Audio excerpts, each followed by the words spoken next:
చందమామ రామాయణం 47వ భాగం.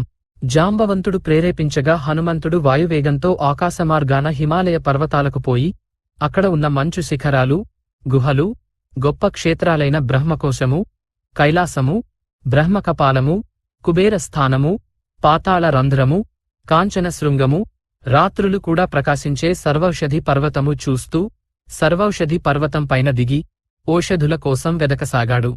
ఈ సంగతి తెలిసి దివ్యౌషధములు అంతర్ధానమయ్యాయి. హనుమంతుడికి పట్టరాని కోపం వచ్చింది. అతను పెద్దపెట్టున అరిచి పర్వతంతో, రాముడిపైన జాలి తలవరాదని నిశ్చయించుకున్నావా ఏమిటి? నిన్ను నా చేతులతో పెరికి పిండి చేసేస్తాను అంటూనే హనుమంతుడు ఆ పర్వత శిఖరాన్ని పెకలించి తిరిగి ఆకాశమార్గం పట్టాడు. పర్వత శిఖరంతో సహా తిరిగి వస్తున్న హనుమంతుణ్ణి చూసి వానరులు గట్టిగా అరిచారు. పని పూర్తి చేసుకుని వస్తున్న ఆనందంలో హనుమంతుడు కూడా అరిచాడు. ఈ అరుపులు, ఆ అరుపులు విన్న రాక్షసులు భయంతో అరిచారు.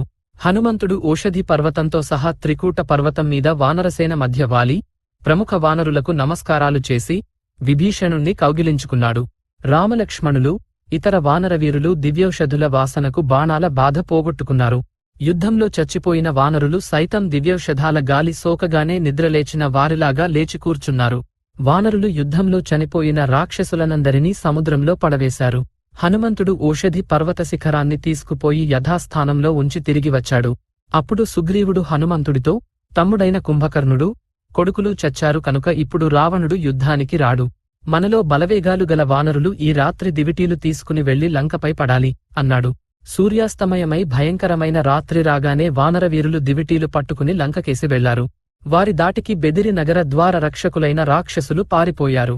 తమను అడ్డేవారెవరూ లేక వానరులు నగరం ప్రవేశించి ద్వారాలలోనూ, బురుజులలోనూ, రాజవీధులలోనూ, ఇతర వీధులన్నిటా నిప్పు పెట్టారు. లంక అంతా అంటుకుని తగలబడసాగింది. ఆకాశమంత ఎత్తున్న మేడలు కాలి కూలిపోయాయి.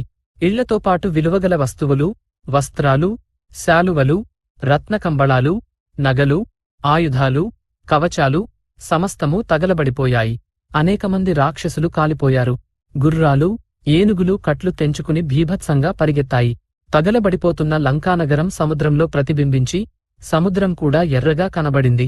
ఒకవంక వానరులు సంతోషంతోనూ, రాక్షసులు దుఃఖంతోనూ కేకలు పెడుతుంటే ఆ రెండు ధ్వనులను మించి రాముడి బాణం చేసే ధ్వని వినిపించింది. అది విని రాక్షసులు యుద్ధానికి సిద్ధపడ్డారు. రావణుడి అంతఃపుర ద్వారం వద్దకు వెళ్లి యుద్ధం చేయవలసిందిగా సుగ్రీవుడు వానరోత్తములను ఆజ్ఞాపించాడు. వానరులు దివిటీలతో సహా ద్వారంలో నిలబడటం రావణుడు చూసి మండిపడి ఆ వానరులను చంపి రమ్మని కుంభకర్ణుడి కొడుకులైన కుంభ, నికుంభ అనే వాళ్లను పంపాడు. వాళ్లు అనేకమంది రాక్షసవీరులను వెంటబెట్టుకుని బయలుదేరి వచ్చారు. వానరులకు, రాక్షసులకు తీవ్రమైన యుద్ధం జరిగింది. అనేకమంది రాక్షస వీరులు చచ్చారు. అంగదుడు మూర్ఛపోయాడు. చివరకు కుంభుడు సుగ్రీవుడి చేతిలో చచ్చాడు. అతని తమ్ముడైన నికుంభుణ్ణి హనుమంతుడు దారుణంగా చంపేశాడు. కుంభ నికుంభులు చావగానే వానరులు సింహనాదాలు చేశారు. రాక్షసులు భయపడ్డారు. తర్వాత రావణుడు వానరులతో యుద్ధం చేయడానికి ఖరుడి కొడుకైన మకరాక్షుణ్ణి వెళ్లమన్నాడు. మకరాక్షుడు రాక్షస సేనతో సహా రామలక్ష్మణులతో యుద్ధం చేయటానికి బయలుదేరి వెళ్లాడు. రాక్షసుల బాణవర్షం ముందు తాళలేక వానరులు పారిపోయి వస్తుంటే వెంట తరుముకుంటూ వచ్చే రాక్షసులను రాముడు తన బాణాలతో నిలవేశాడు. తన తండ్రి అయిన ఖరుణ్ణి చంపినందుకు రాముణ్ణి చంపి పగ తీర్చుకుంటానని మకరాక్షుడు ప్రగల్భాలాడాడు. మాటలతో విజయం కలగదు, యుద్ధం చెయ్యి అన్నాడు రాముడు. ఇద్దరూ తలపడి భయంకరమైన యుద్ధం చేశారు. మకరాక్షుడు తన సారథిని, గుర్రాలను, రథాన్ని పోగొట్టుకుని చివరకు రాముడు ప్రయోగించిన ఆగ్నేయాస్త్రంతో చచ్చిపడిపోయాడు. అతని వెంట ఉన్న రాక్షసులందరూ నగరంలోకి పారిపోయారు. మకరాక్షుడి మరణ వార్త విని రావణుడు కోపోద్రేకంతో పళ్ళు పటపట కొరికి తన కొడుకైన ఇంద్రజిత్తును పిలిచి, నాయనా, దృశ్యంగానో అదృశ్యంగానో రామలక్ష్మణులతో యుద్ధం చేసి వాళ్లను చంపిరా. ఇంద్రుని గెలిచిన నీకు ఈ మానవమాతృలొక లెక్క అన్నాడు. ఇంద్రజిత్తు తండ్రి ఆజ్ఞ పొంది యజ్ఞశాలకు వెళ్లి హోమం చేసి ఒక నల్ల మేకను బలి ఇచ్చాడు. అగ్నిహోత్రం చక్కగా ప్రజ్వలించి విజయం సూచించింది. ఇంద్రజిత్తు అదృశ్యశక్తి గల తన రథమెక్కి యుద్ధరంగానికి వెళ్లి వానరసేనలో ఉన్న రామలక్ష్మణులను గుర్తించి వారిపై బాణాలు వర్షంలాగా కురిపించసాగాడు. ఇంద్రజిత్తు ఆకాశంలో ఎటుగా ఉన్నది కానరాక రామలక్ష్మణులు ఆకాశమంతటా బాణాలతోనూ, దివ్యాస్త్రాలతోనూ నింపేశారు. ఇంద్రజిత్తు వేసే బాణాలు ఎటునుంచి వస్తున్నది కనిపెట్టి రామలక్ష్మణులు అటుగా తమ బాణాలను ప్రయోగించారు. అయితే ఇంద్రజిత్తు ఆకాశమంతటా సంచరిస్తండటం చేత వారి బాణాలు అతనికి తగలలేదు. ఇంద్రజిత్తు ప్రయోగించిన బాణాలతో రామలక్ష్మణుల శరీరాల నుండి రక్త ప్రవాహాలు కారాయి. వానరులు గుంపులు గుంపులుగా చచ్చారు. లక్ష్మణుడికి కోపం వచ్చి బ్రహ్మాస్త్రం ప్రయోగించి రాక్షసులందరినీ చంపేస్తాను అన్నాడు. ఒక్కడికోసం మనతో యుద్ధం చెయ్యని వారందరినీ చంపటం ఉచితం కాదు. చేతనైతే ఇంద్రజిత్తు నొక్కణ్ణే చంపుదాం అన్నాడు రాముడు. అంతలో ఇంద్రజిత్తు ఒక మాయ ఆలోచించాడు. అతను ఒక మాయ సీతను చేసి ఆమెను రథం మీద పెట్టుకుని వానరులు చూస్తుండగా ఆమెను చంపి రామలక్ష్మణులకు మనస్తాపం కలిగించే ఉద్దేశ్యంతో వానరసేనకెదురుగా వచ్చాడు. ఇంద్రజిత్తు కళ్లకు కనపడగానే వానరులు యుద్ధోత్సాహం చెందారు. హనుమంతుడు ఒక పెద్ద పర్వత శిఖరం పట్టుకుని వానరులకు ముందు నిలబడ్డాడు. అంతలో హనుమంతుడికి ఇంద్రజిత్తు రథంలో సీత కనిపించింది. ఆమె మాసిన బట్ట కట్టుకుని దుమ్ము కొట్టుకుని దీనవదనంతో తాను కొద్దికాలం క్రితం చూసినట్టుగానే ఉన్నది. సీత ఇంద్రజిత్తు రథంలో ఉండటం చూసి హనుమంతుడు చాలా బాధపడి ఏ ఉద్దేశంతో ఇంద్రజిత్తు ఆమెను తెచ్చి ఉంటాడా అని ఆలోచిస్తూ పక్కవారిని అడుగుతుండగా ఇంద్రజిత్తు మాయా సీతను జుట్టు పట్టుకుని కత్తితో కొట్టాడు. ఆమె రామా రామా అంటూ ఏడ్చింది. హనుమంతుడు ఇంద్రజిత్తు ముందుకు వెళ్లి అతన్ని నానా తిట్లు తిట్టి ఈ సీత నీకు ఏ విధమైన అపకారం చేసింది? ఆమెనెందుకు చంపజూస్తున్నావు అని అడిగాడు. ఈ సీత మూలానే గదా సుగ్రీవుడు రాముడు ఈ లంకకు వచ్చారు. ఇప్పుడే నీ ఎదుటే చంపి ఆ తర్వాత రాముణ్ణి లక్ష్మణుణ్ణి నిన్ను సుగ్రీవుణ్ణి ఆచారం పోగొట్టుకున్న ఆ విభీషణుణ్ణి చంపేస్తాను అన్నాడు ఇంద్రజిత్తు. వెంటనే అతను తన చేతి కత్తితో మాయా సీతను నరికేశాడు. నీ కళ్లముందే సీతను చంపేశాను, ఇక మీ ప్రయత్నమంతా వృధా అంటూ ఇంద్రజిత్తు పెద్దపెట్టున సింహనాదం చేశాడు. వానరులు భయపడి పారిపోసాగారు. అప్పుడు హనుమంతుడు వారితో ఎక్కడికి పారిపోతారు? మీ పరాక్రమమంతా ఏమైంది?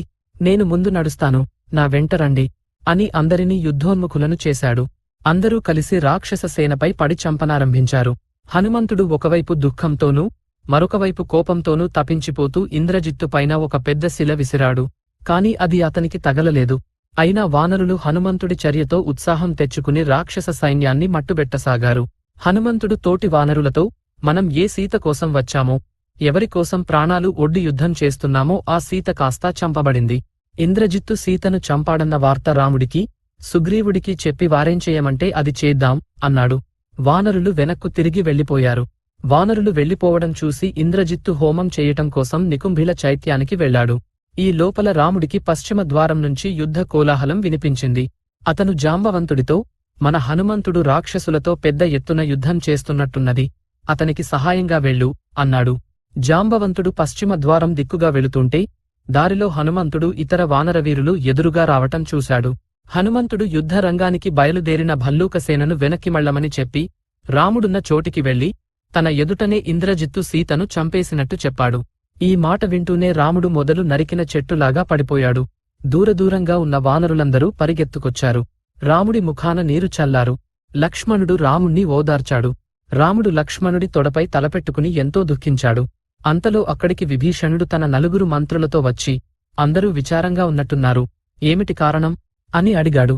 ఇంద్రజిత్తు సీతను చంపేసినట్టు హనుమంతుడు వచ్చి చెప్పేసరికి రాముడు దుఃఖపడుతున్నాడు అని లక్ష్మణుడు విభీషణుడితో అన్నాడు. అదంతా వట్టి మాట. రావణుడు సీతకు అంత కీడు ఎన్నటికీ జరగనివ్వడు. సీతను రాముడికిచ్చేయమని నేనెంత చెప్పినా సీతను విడిచి ఉండటానికి అంగీకరించని వాడు సీతను చంపనిస్తాడా? ఇంద్రజిత్తు సీతను చూడనైనా లేడు, వాడామెను తెచ్చి చంపగలడా? ఇప్పుడు రావణుడికి ఆ ఇంద్రజిత్తు తప్ప మరెవడూ లేడు. ఇంద్రజిత్తు విజయం కోసం హోమం చేయడానికి నికుంభిలానికి వెళతాడు. ఈ లోపల వానరులు వచ్చి తనకు యజ్ఞభంగం కలగచేయకుండా చేయటానికి ఏదో మాయ పన్నాడు. ఆ మాయ పారింది. మీరంతా పుట్టెడు దుఃఖంలో ఉన్నారు. అక్కడ వాడు నిర్విఘ్నంగా హోమం పూర్తి చేస్తాడు. ఆ తర్వాత దేవతలు దానవులు ఏకమై వచ్చినా వాడి ముందు నిలవలేరు. కనుక నేను చెప్పేదేమంటే వాడు ఆ హోమం పూర్తి చేసేలోగా మనం నికుంభిలానికి పోదాం. రామా, నీవు నిర్విచారంగా ఇక్కడే ఉండి మా వెంట లక్ష్మణుణ్ణి పంపించు. అతను ఇంద్రజిత్తును చంపగలుగుతాడు. ఏమాత్రం ఆలస్యం లేకుండా బయలుదేరాలి అన్నాడు విభీషణుడు. చందమామ రామాయణం 47వ భాగం సంపూర్ణం. ప్రస్తుతానికి స్వస్తి.